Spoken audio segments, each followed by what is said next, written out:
True story.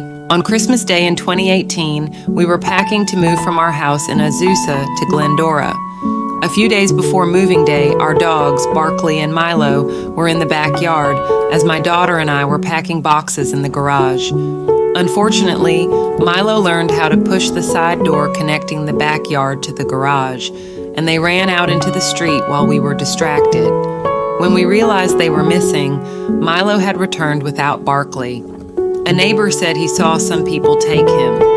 Heartbroken, we searched for him everywhere. We visited the nearby shelters as many times as we could and distributed and posted flyers until it was time to leave our home. I even left a flyer for the new owners in case he came back and didn't find us. 6 weeks passed and nothing. Winter seemed especially cold and rainy, and I prayed to St. Francis of Assisi for help and would send silent messages to Barkley in all 4 directions telling him where we lived now. One day I got an email message on my phone. I didn't get my hopes up because there were many false alarms that claimed they had my dog, and it always turned out to be someone else's dog. My daughter even said, "Mom, you need to get used to the idea that Barkley is not ever coming back." It was too hard to accept.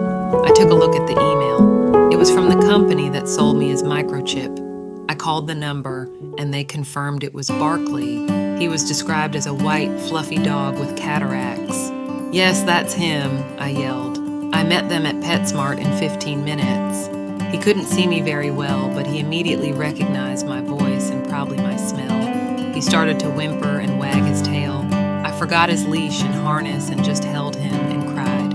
A kind lady bought me a collar with his name and phone number just in case it happened again. I was too overcome with joy because he was back in our lives.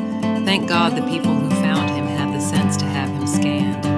Apparently, Barkley was found a block and a half away from our new house by a young girl. How was that possible? Just a few blocks away.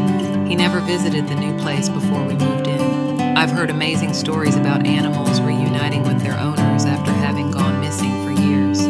It was a long 6 weeks for us without our old boy. Even the vet said it was a miracle, and we thought so too. Our Barkley was finally home.